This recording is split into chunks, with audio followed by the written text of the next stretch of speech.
Shikues nderuar, ju përshëndesim, rikthyer sërish në TikTok ku do ndalemi ditën e sotme tek zhvillimet më të fundit tashmë në linjën e mesme ku ka mjaftuar një deklaratë e presidentit amerikan Donald Trump se mund të pushtonte ishullin karg në Iran që nafta të kapërcente pragun prej $115 për fuqi. Dhe ndërkaq raportime nga media amerikane sugjerojnë se në tryezë janë skenare që variojnë nga pushtimi deri tek bllokimi i këtij ishulli me synim rritjen e presionit ndaj Iranit për të garantuar këtu funksionimin e lirë të ngushticës së Hormuzit, pra një arterje jetike për tregtin globale të naftës. Dhe pikërisht për të diskutuar ditën e sotme mbi këto zhvillime kam të ftuar analistin Bler Vaka. Bler, përshëndes, kënaqësi. Përshëndetje, faleminderit për ftesën. Bler, atëherë për ta nisur nga ajo që unë citova pak më parë, pra një fjali nga Donald Trump, e cila mjaftoi që të gjitha tregjet ndërkombëtare të driten nga çmimi i naftës të shpërthejë, pra ashtu si e thash, në $115 për fuqi. Mendon Bler se tashmë mbas gjithë kësaj situate në lindjen e mesme jemi në prag të një lufte që ndoshta do të godas drejt për drejt xhepat e qytetarëve? Bursat ndikohen jashtëzakonisht shumë nga çdo lloj deklarate e udhëheqësve kryesor ose atyre që ndikojnë në gjeopolitikën dhe në tregjet internacionale. Normalisht që ata që shesin nëpër bursa, veçanërisht në këtë rast me hidrokarburet, i ndjekin lajmet ndoshta edhe më mirë se sa ne analistët për të bërë një farë për llogaritje se si duhet të sillen me çmimin, sa duhet të nxjerrin në treg, me çfarë çmimi, që të kenë një farë kontrolli mbi atë çfarë vetë e hedhin në tregun ndërkombëtar. Normalisht që deklaratat e Trumpit ndiqen me shumë kujdes nga operatorët edhe nga ato lloje biznesesh që janë përfshira me hidrokarburet, por sigurisht edhe me të gjithë gamën e gjerë të produkteve që preken nga lufta. Kështu që pritej kjo rritje, ashtu siç priten edhe deklarata tjera pozitive ose optimiste, të cilat mund të çojnë përsëri në uljen e çmimit.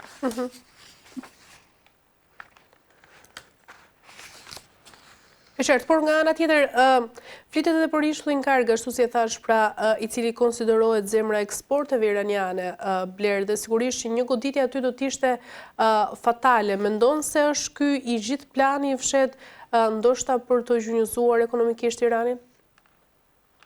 Shtetet e Bashkuara të Amerikës janë prodhuesi i parë në botë dhe kryesor i hidrokarbureve, kështu që duke e parë në këtë këndvështrim, Shtetet e Bashkuara të Amerikës në mënyrë të drejtë për drejtë nuk do kishin asnjë aspekt negativ pavarësisht kostove që ofron lufta.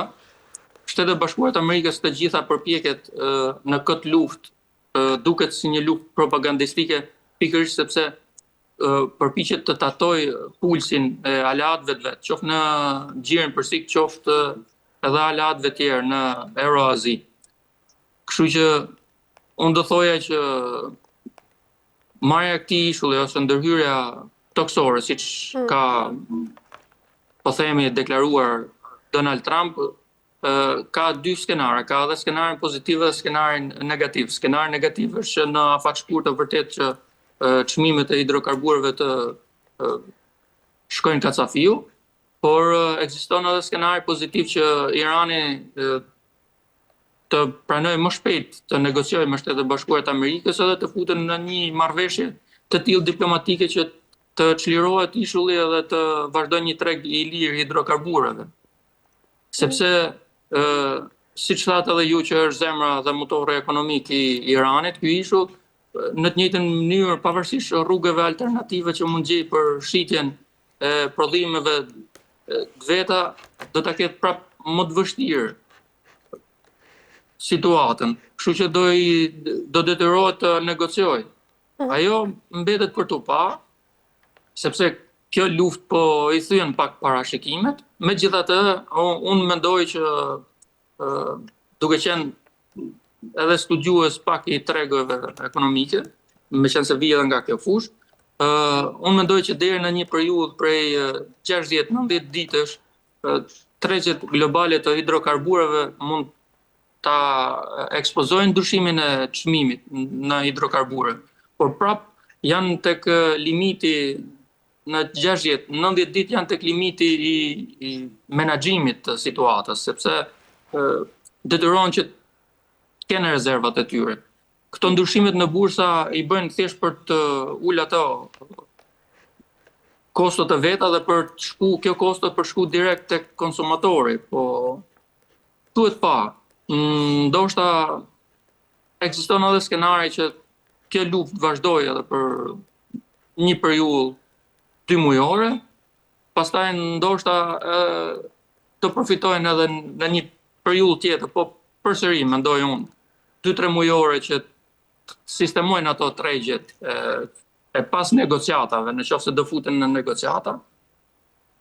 Por në fund ata që do ta paguajnë është xhepi i konsumatorëve, edhe ndryshimi i çmimeve edhe të produkteve tjera që lidhen normalisht me kostot e transportit. Në fakt, Bler, në të gjithë sfondin e këtyre tensioneve, nga ana tjetër, Pentagoni thuhet se po përgatitet për skenar për ndryshime toksore. Mendon se tashmë mbas gjithë këtyre presioneve diplomatike nga ana e SBA-s, po përgatitet një pushtim real? Edhe në qoftë se ndodhet pushtimi, ata nuk do ta synojnë gjithë Iranin, sepse Irani është një territor shumë i gjerë dhe ka një popullsi goxha të konsiderueshme. Ata do synojnë marrjen e pikave strategjike, ashtu siç pati synuar fillimisht edhe Rusia me Krimen. Edhe në këtë luftë, në qoftë se do ketë një ndërhyrje toksore, ajo do jetë për këtë ishull dhe për ngushticën e Hormuzit. Edhe ndoshta disa porte tjera që lidhen direkt me transportin ose përpunimin e hidrokarbureve. Megjithatë, edhe në këtë këndvështrim, vetë Shtetet e Bashkuara të Amerikës nuk është se janë edhe shumë të në emergjencë për të ndërhyrë edhe për ta bërë këtë, sepse vetë ekonomikisht, pavarësisht kostove të luftës, ekonomikisht vazhdon që të jetë America first, siç thot Donald Trump, kështu që ajo në një formë ose tjetër ka kosto, por ka edhe përfitimet. Pavarësisht se ka shumë pretendime edhe shumë teori tjera që bëhen zakonisht këto, unë përpiqem që mos të futem shumë dhe të përfshihem shumë tek detajet edhe tek kostot e çdo aksioni ushtarak, sepse në qoftë se do fokusohemi vetëm aty, ne do ta shohim qoftë njërin palë ose qoftë tjetrën, në këtë rast Shtetet e Bashkuara të Amerikës, do ta shohim vetëm sikur po humbet edhe ku po shkojnë këto miliona dhe miliarda, ndërkohë që duhet vendosim në një shtyllë tjetër edhe të bëjmë analizë edhe se sa ka përfituar në tregjen ndërkombëtare. Qartë. Por, Bler, ajo që është më e rëndësishme, mbetet këtu edhe mbështetja e pakushtëzuar financiare dhe ushtarake pra e SBA-s për Izraelin, të cilat sigurisht shpesh ngrenin edhe pikpyetje të mëdha. Pra, ka arritur influenca e lobit pro-izraelit në Washington një nivel ndoshta që dikton tashmë politikën e jashtme amerikane, apo interesat e tyre, le të themi, janë thjesht të pandalshme në këtë rajon? Të falenderoj shumë për këtë pyetje, sepse tu sillet shpesh herë debati tek kjo pikë. Unë për ta rrëzuar këtë pretendim, do thoja që do kthehesha mbrapa në vite, do kthehesha 10 vite mbrapa, në vitet 2016-2017, kur pati një genocid të jashtëzakonshëm, ndoshta edhe më të tmerrshëm se sa në Gaza, në Myanmar. Edhe aty vetë Organizata e Kombeve të Bashkuara ka deklaruar 17.000 viktima, ndërta dhe fëmijë, ndërkohë që ka edhe organizata tjera që i vinë në ndihmë OKB-s, të cilët deklarojnë që mund të jenë shumë më shumë se aq. Ndërkohë që janë edhe 700-800.000 të dëbuar nga Myanmari, vetëm sepse i përkiqnin një doktrinë fetare edhe nacionale të parafort me Bangladeshin edhe i larguan nga ky vend. Atëherë çfarë do të thonim? Do të thonim që Myanmari kushtozon edhe është lobi fuqishëm brenda Rusisë dhe Kinës që vendosen vetëm. Ne mjafton të marrim këtë rast edhe këtë shembull për të kuptuar se si funksionon lufta. Kështu që edhe pretendimet që Izraeli që dëgjojmë shpesh që Izraeli dhe lobi i tyre, po dhe Shtetet e Bashkuara të Amerikës është shumë, më fal për shprehjen, po është shumë karagjoze për mendimin tim. Është vërtet që kanë ndikim financiar, duhet pranuar kjo, janë dhëna edhe statistika zyrtare që është një lob që ka buxhet, financon shumë. Pra asnjë president i Shteteve Bashkuara të Amerikës nuk do t'i interesonte që të bëj armiqësor ose ta kishte kundër vetes, sepse aq më tepër jemi shumë shpejt në zgjedhje në Shtetet Bashkuara të Amerikës për kongresin edhe paratë lobeve të atyre dhe jo të atyre, të çdo kujt ju interesojnë. Plus që ka edhe një diçka tjetër që shpeshherë ose të paktën kohët e fundit nuk e kam dëgjuar që të ceket, është që nëse Shtetet Bashkuara të Amerikës më herët financonin në thonjza pa kushte tek Izraeli, u bë që nga viti 2021 që duhet shkoj deri në 2028 një marrëveshje ku 100% e financimit të Shteteve të Bashkuara të Amerikës për Izraelin duhet të rikthehen në Shtetet e Bashkuara të Amerikës. Çfarë duhet të them? Nëse Shtetet e Bashkuara të Amerikës japin një financim për Izraelin, atëherë Izraeli të gjithë atë financim që ka bërë Shtetet e Bashkuara të Amerikës duhet ta marrin prodhim në Shtetet e Bashkuara të Amerikës. Nëse financon për shembull për armatime në Izrael, Izraeli duhet që këtë krapune dhe këtë forcë dhe këtë para që e ka dhënë Shtetet e Bashkuara të Amerikës ta marrë përsëri në fabrikat edhe në për uzinat e Amerikës. Kështu që është fakt që ata lobojnë, kanë pushtet ekonomik, por e tillë është gjeopolitika në botë. Nuk mund të flasim vetëm për teori konspirative, edhe deri aty sa dëgjojmë shpeshherë edhe slogane Israeli first. Ndërkohë që unë, pavarësisht se në disa gjëra tek presidenca e Trump nuk pajtohem në çdo gjë, por siç e kam thënë edhe herë tjera në për intervista tek ju, unë mendoj që në një farë mënyre Donald Trump po arrin të realizojë pak a shumë ato çfarë ka thënë. Jo çdo gjë me detaj, por duket sikur i ka vënë fokusin Shteteve të Bashkuara të Amerikës. Edhe sigur edhe aleatët e vet i ka vënë para përgjegjësisë së marrjes së disa aksioneve. Kështu që ata aleatët qoftë në Europë, qoftë në Azi nuk po bëjnë edhe aq sa duhet. Përpiqet t'i bëjë drejt për drejt Amerika me ato kalkulimet e veta. Sa e vërtet është le të themi fraza ku Washingtoni nuk lëviz dot blerë pra pa miratimin e Izraelit, a është kjo për shkak të fuqisë së lobimit atje? Po pra, si thash, ka lobim fuqishëm, por ka edhe një diçka tjetër që Shtetet e Bashkuara të Amerikës kanë e përdorin Izraelin si një trampolin, edhe domethënë është një përfitim i jashtëzakonshëm Izraeli për Amerikën aty, sepse ka investuar në gjithë këto vite për Izraelin, jo vetëm për shkak të lobimit, por edhe për shkak të faktit që e përdor Izraelin si një ndash anije mbajtëse, ndash si një pikë testimi, ndash si një influencë ekonomike në lindjen e mesme. Domethënë, përfitimi për Shtetet e Bashkuara të Amerikës është shumë më i madh se sa për Izraelin dhe për ata qytetarë që shkojnë edhe futen brenda Izraelit edhe janë nën presionin edhe nën rrezikun e vazhdueshëm të një lufte, kështu. Unë mendoj përfitim 100% Shteteve Bashkuara të Amerikës, pavarësisht teorive konspirative që thuhen, por unë mendoj si një biznes të ftohtë për Shtetet e Bashkuara të Amerikës. I intereson në këtë moment, qoftë ushtarekisht, qoftë si anije mbajtëse, si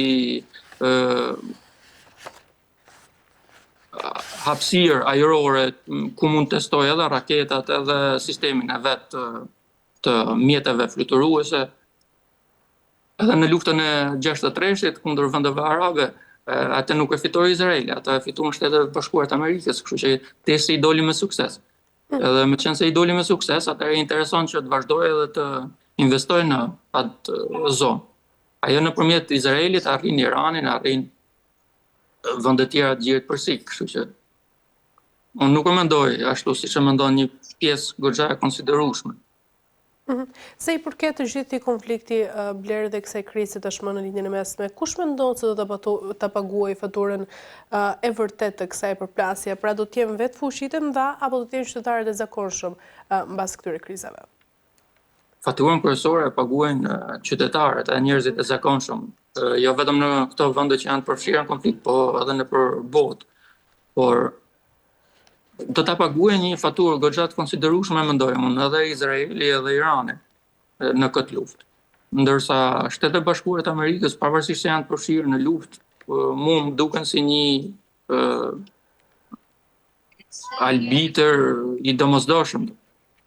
Edhe unë e shoh si një përfitim për Shtetet e Bashkuara të Amerikës, sepse do të vendosi disa pika mbi i, ajo nuk tërhiqet kot, domethënë. Pavarësisht edhe historikut që shpesh herë përmendëm Afganistanin ose Irakun, në afatgjat Shtetet e Bashkuara të Amerikës i kanë arritur qëllimet e veta edhe në këto dy vende.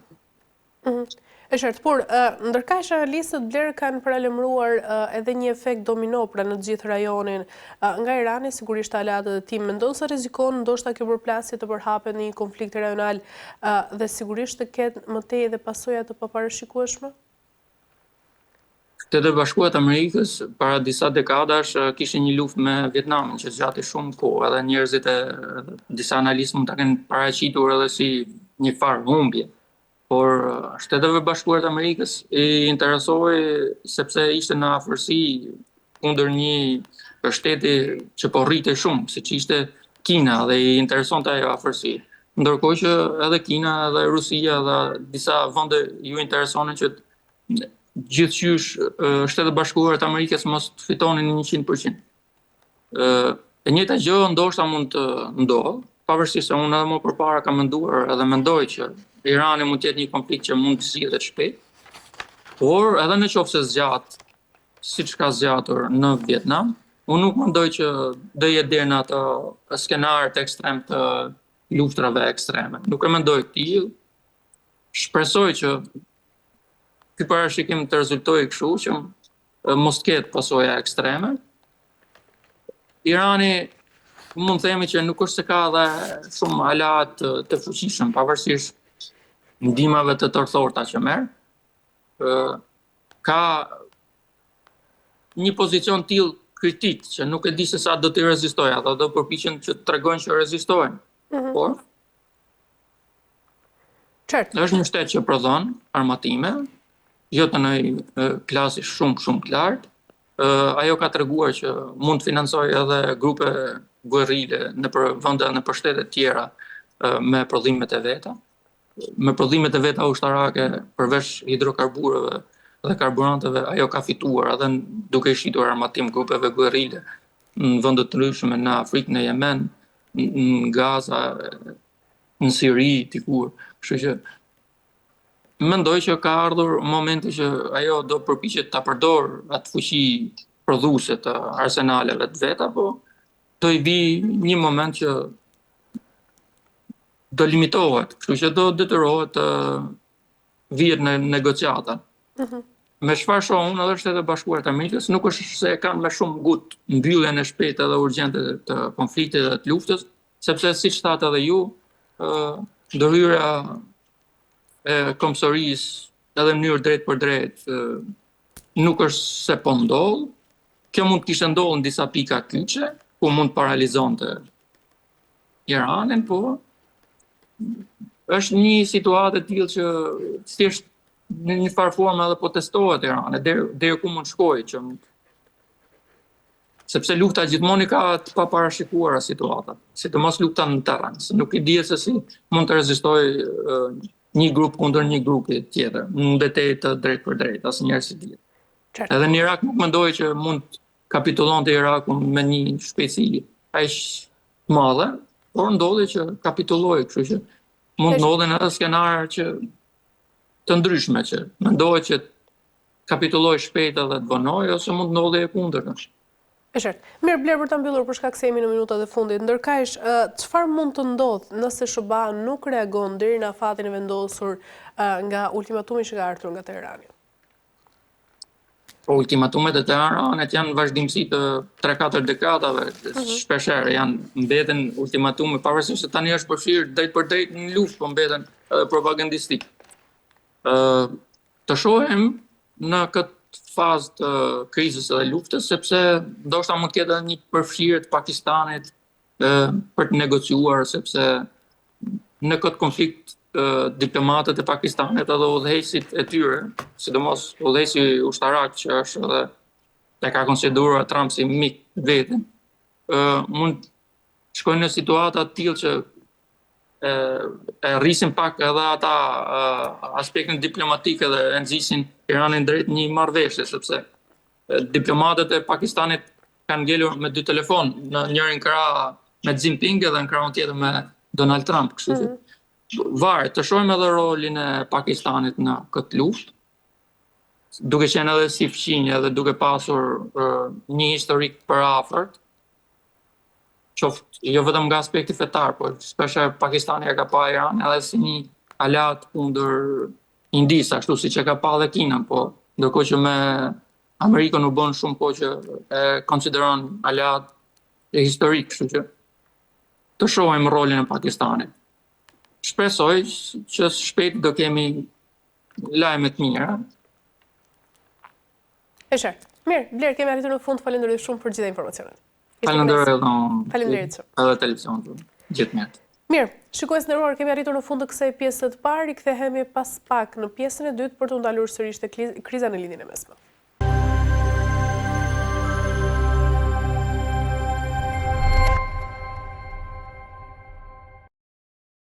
Mirë, shikues nderuar, jemi rikthyer tashmë në pjesën e dytë ku do ndalemi sërish tek deklarata e Donald Trump, pra ku nuk ishte thjesht një retorik politike, por një sinjal që tregjet globale lexohen menjëherë si një paralajmërim për destabilitet. Reagimi i menjëhershëm i naftës tregon se sa e brisht është tashmë balanca energjetike në botë. Dhe pikërisht për diskutuar mbi këto zhvillime kam të ftuar ekspertin e marrëdhënieve ndërkombëtare, zotin Frymëzim Dauti. Ju përshëndes. Ju faleminderit për ftesën.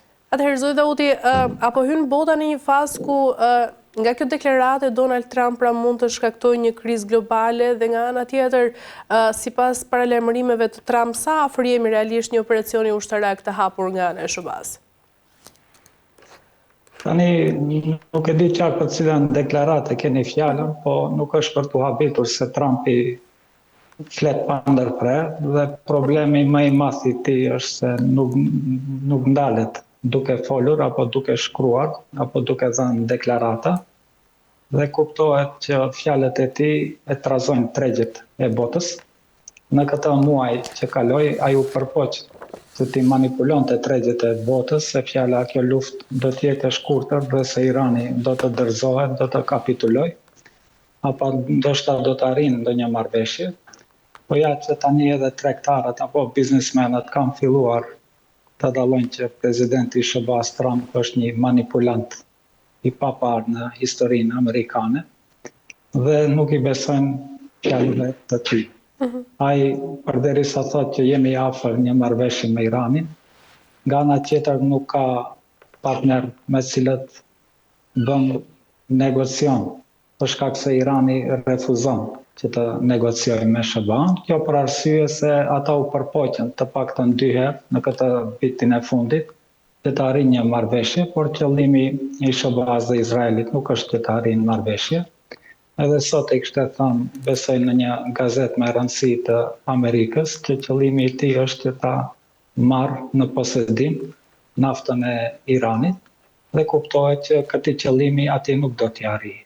Atë sukses e kishte në Venezuelë, duke e korruptuar një pjesë të ushtrisë së Venezuelës dhe qeverisë së Venezuelës, dhe ndoshta ajo i bëni disa iluzione të ketë që po të njëjtën mund t'ja bëj edhe Iranit, po kuptohet që Irani nuk do të dorëzohet, nafta e Iranit i takon popullit të Iranit, dhe kjo ishte edhe arsyeja pse u bë revolucioni islamik në vitin 1979, dhe rrëzuan shahun e Iranit, për arsye se naftën e Iranit, një pjesë të madhe e mirnin Amerikanët dhe Britanezët, dhe pas revolucionit nafta e Iranit u nacionalizua, që do të thotë i takon popullit të Iranit, nafta dhe gazi, dhe kuptohet që nuk do të ketë politikan në Iran, që do t'i plotësoj dëshirat mallogomane të presidentit Trump, dhe kjo çka nënkupton? Kjo nënkupton që do të vazhdoj lufta, prandaj edhe berza i humbën aksionet, vlerën e aksioneve, dhe çmimi i naftës ka hyrë diku në $120 është ndëruar bareli. Kur filloi kjo luftë, ndoshta ishte 60 e diçka, pra kemi 100% çmimi e naftës që është bërë më i shtrenjtë, dhe kuptohet që kjo do të ketë pasoja për ekonominë globale, dhe dal nga dal, nëse kjo krizë vazhdon edhe 1 muaj, 2 muaj, është më e qartë se do të hine në recesion e gjithë qeveria globale, dhe kuptohet që edhe Shqipëria do të ndikohet, Maqedonia do të ndikohet. Besoj që Maqedonia ka shpallur gjendje të jashtëzakonshme, për shkak se janë duke i shfrytzuar rezervat e naftës. Edhe Shqipëria besoj që do ta ketë situatën e njëjtë, për shkak se nafta juaj nuk e konsumon konsumatori shqiptar, por shkon që ta përkrahin Izraelin dhe biznesmenët qifut, të cilët e vjedhin pasurinë e Shqipërisë, dhe qytetarët e Shqipërisë tani vinë që të blejnë naftë në Maqedoni, edhe pse Maqedonia nuk ka naftë, përsëri ata që jetojnë në qytetet kufitare të Maqedonisë, për shkak se është nafta më e lirë në Maqedoni, pa është një paradoks i vërtet që Shqipëria që ka naftë duhet të paguajë më shumë se Maqedonia që nuk ka naftë. Kjo çka nënkupton që ashtu sikur ja bëjnë Shqipërisë, politika amerikane don t'ja bëne edhe Iranit. Pa t'ua vjedhin naftën dhe t'ua shesin me çmim më të shtrenjtë. Pra, kështu e kuptojmë. Qartë, por zoti Dauti, nga ana tjetër, sa i përket dhe ultimatumit të vendosur nga Teherani, çfarë do ndodh nëse Shtetet e Bashkuara të Amerikës nuk do të përgjigjen në kohë? Tani Teherani nuk ka ultimatume. Teherani ka një kërkesë. Kërkesa e Teheranit është që mos sulmohet nga Izraeli dhe SBA-ja. Dhe kjo është kërkesë legjitime sipas drejtës ndërkombëtare. Dhe kuptohet që kanë edhe kërkesa të tjera, për shkak se ata duan të sigurojnë që mos sulmohen pas 6 muajve apo pas 1 viti. Dhe për këtë arsye duhet të disiplinohet Izraeli me sjelljen e tyre, të cilët e sulmojnë shpesh Iranin, dhe të paktën kanë marrë 3 aksione ushtarake kundër Iranit në vitin e fundit. Kjo është qëllimi tyre, dhe kuptohet që bazat amerikane që janë në shtetet rreth Iranit, në shtetet e Golfit, duhet të largohen nga aty, për shkak se ata e kërcënojnë Iranin dhe e sulmojnë Iranin prej atyre vendeve nga bazat ushtarake amerikane, po edhe duke shfrytzuar hapësirën ajrore të tyre, për shkak se Irani sulmohet me aeroplan më shumë, dhe ato aeroplan besohet se e shfrytëzojnë hapësirën ajrore të Jordanit, të Emirateve të Bashkuar, po edhe radarët që janë të parkuar apo të vendosur në ata baza ushtarake, nëpërmjet radarëve, ata i goditsin raketat e Iranit apo i ndjekin aeroplanët e tyre dhe ju japin udhëzime ku të sulmojnë. Pra është çështje komplikuar dhe tani lajme kemi për çdo orë, mund të themi, jo për çdo ditë. Ndoshta videon e fundit e kemi bërë para 2 javë, brenda këtyre 2 javë shumë gjëra kanë ndryshuar, po kuptohet që parashikimi im ishte i saktë, se tash kjo luftë do të vazhdone dhe kuptohet edhe këtë javë nuk ka asnjë gjas që të përfundone. Bëhen përpjekje të mëdha që ta shpëtojnë Amerikën nga kjo situatë, për shkak se kuptohet, ashtu edhe sikur e shpjegova, Amerika nuk e kishte në plan që të mbetet gjatë këtu, mendoj se do të jetë një avanturë e shkurtër, edhe prandaj Trumpi nuk mori plotësisht vendimin apo pëlqimin e Senatit, po ai duke shfrytzuar ligjet e Amerikës, ai ka të drejtë si president që të sulmojnë ndonjë shtet me konsultim me Ministrin e Punëve të Jashtme, me Ministrin e Brendshëm dhe me Ministrin e Energjisë, duket ai sillet sipas ligjeve të Amerikës, dhe për këtë kishte një ankesë në Senatin Amerikan dhe ata i dhanë të drejtë duke votuar Trumpit, që ka kohë edhe 3 muaj ta përfundoj këtë ekspozit, apo ekspedit e quan Trumpin, nuk e quan luftë. Dhe 1 muaj kaloi, kanë mbetur edhe 2 muaj. Tani flitet se mund të dërgojmë trupa ushtarake, po unë jam i sigurt që nuk e ka atë potencial Amerika, nuk i ka ata ushtarë Amerika që t'i dërgojnë në Iran. Irani ka të paktën 2 milion ushtarë dhe nëse bën një mobilizim të përgjithshëm, ata bëhen 10 milion. Iranasit janë popull luftarak, e duan shtetin e tyre, e duan fenë e tyre, e duan pasurinë toksore të tyre, dhe nuk ka gjasa që Amerika t'i plotësoj kërkesat e tyre. Tani negociatat si janë duke u zhvilluar, është me rëndësi mbrëm kishte një takim në Pakistan, në mes Pakistanit, Turqisë, Egjiptit dhe Arabisë Saudite.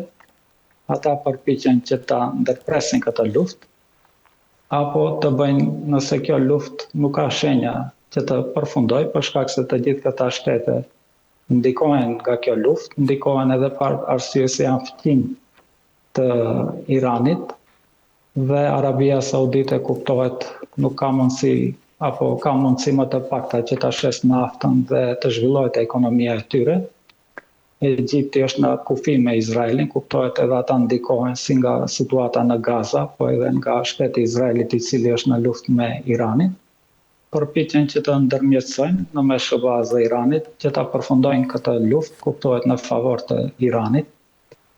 Mirë po nëse kjo nuk ndodh, ata parashikojnë që të bëjnë një koalicion ushtarak. Këtë koalicion ushtarak e kam paraparur edhe unë në video tona, ndoshta para 1 muaj, 2 muaj. Mirë po do të forcohet ky koalicion ushtarak që do të jetë një alternativë NATO-s, dhe Turqia do të tërhiqet prej NATO, do t'i bashkohet Pakistanit, Arabisë Saudite dhe Egjiptit, dhe me kusht që edhe Irani të bëhet pjesë e këtij koalicioni. Nëse edhe Irani bëhet pjesë e këtij koalicioni, parashikim ky që unë e kam para 15 vite dhe e kam të shkruar në një libër timin, dhe atërës plotësohet NATO-ja islamike, që përfundimisht do ta disiplinoj Izraelin me sjelljen e tyre, dhe që do të nënkuptonte tërheqjen e gjithë bazave ushtarake të Amerikës nga Lindja e Mesme, dhe sigurinë e Arabisë Saudite, Katarit dhe shteteve tjera do të asigurojnë po këta shtete në një koalicion ushtarak. Qartë. Zotauti, nga ana tjetër, çdo përpjekje për të dobësuar këtu ekonomikisht Iranin përmes goditjes së eksporteve të tij, mbart sigurisht edhe rrezikun e një reagimi të fortë, i cili mund të prekë të gjithë rajonin. Pra, mendoni se kjo është një strategji që ndoshta mund të kthehet në bumerang për të gjithë perëndimin? Po, kuptohet që tani veç është kthyer, jo që do të kthehet, po tani janë në një krizë të vërtetë, si shtetet e Azisë që janë me perëndimin, për shembull Korea e Veriut, Korea e Jugut, Japonia, o Tajlanda, të gjithë ata kanë krizë të naftës, kuptohet edhe Evropa ka hyrë në një situatë të vështirë, po jo vetëm perëndimi, edhe Kina poshtë është ndikuar, sidomos nga mungesa e gazit, të cilën e merrte nga Katari. Poshtu në situatë jo të pëlqyeshme është edhe India, është në një krizë të vërtetë dhe nuk ka shumë rezerva të naftës dhe gazit, pra të gjithë ndikohen, tani janë ndikohet Irani.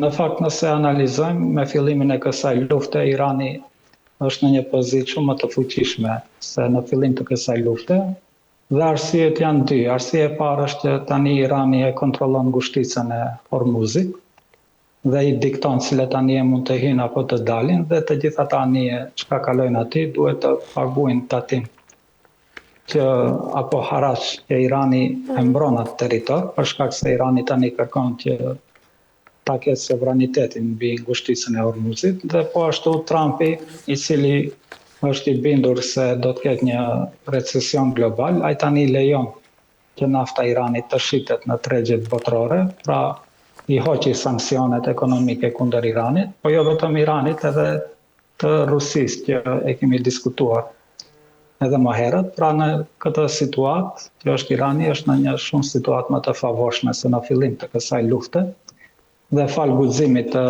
gardës revolucionare, Irani tash të ndron një situatë shumë më të mirë, ka fituar vetë besim dhe ka në sukses në të madh në fushë betejë. Amerika tani më nuk është në sulm, është në mbrojtje, përpiqet që t'i mbrojë aeroplanët të cilët i ka të parkuar në bazat ushtarake amerikane në lindjen e mesme. Kemi fotografi të shumta që dëshmojnë të shumë aeroplan ushtarak janë shkatruar. Kemi edhe thyrjen e miteve të aeroplanëve ushtarak amerikan, si që është po 35, fjala se nuk shihet nga radarët, po jo që shihet nga radarët, ja pas jush është edhe fotografia, po edhe rrëzohen nga raketat kundërajrore të Iranit. Dhe nuk guxojnë aeroplanët e Shëbaz dhe Izraelit, që janë po ashtu edhe ata prodhim të Shëbaz, pra F-18, F-16, F-22, të gjithë aeroplan ushtarak, pra ato vinë deri në vijën kufitare të Iranit dhe i gjuajnë raketat, të cilat disa shkojnë edhe 100 km, 200 km, dhe nuk hynë në territor të Iranit. E gjithë ajo se Amerika dhe Izraeli e kontrollojnë hapësirën ajrore të Iranit, apo janë rrethinën apo mbi Teheran, të gjithë ata janë gënjeshtra, janë propagandë, ashtu sikur në luftën 12 ditore kur banin propagandë, pra ata hynë me raketa prej kufirit gjuajnë, apo hynë me dron dhe gjuajnë raketa, po me 10 dron të Shëbaz dhe Izraelit veç janë rrëzuar dhe ju janë duke i harxhuar edhe municionit, për shkak se ata mendonin se do të jetë një luftë e shkurtër dhe i harxhuan thuajse gjithë municionet dhe tani përpiqen të gjejnë ndonjë zgjidhje në mes Iranit, pra situata e Iranit është shumë më e favorshme se Izraelit dhe Shëbaz dhe përpiqen të dërgojnë ndërmjetësues, mirë po kuptohet që qeveria e Iranit do dëshironte që të arrijë një marrëveshje, po siç e kam shpjeguar që ata ishin në bashkëpunim me qeverinë e Shëbaz dhe tani nuk kanë shumë ndikim, pra janë tërhequr manësh. Tani më shumë pyetet kryetari i parlamentit iranian, për shkak se parlamenti iranian kontrollohet nga konservatorët dhe kryetari i parlamentit iranian është konservator, i cili së bashku me gardën revolucionare dhe me liderin suprem vendosin për të ardhmen e Iranit dhe ata tani kuptojnë që do të hakmeren për gjithë ata viktima që janë vrarë nga kjo luftë dhe që të paktën 2000 civil janë vrarë në Iran dhe do të shikojmë çfarë do të ndodhë. Pra Irani, nëse ka nevojë, mund ta shpjegoj prognozën time se çka mund të ndodhë.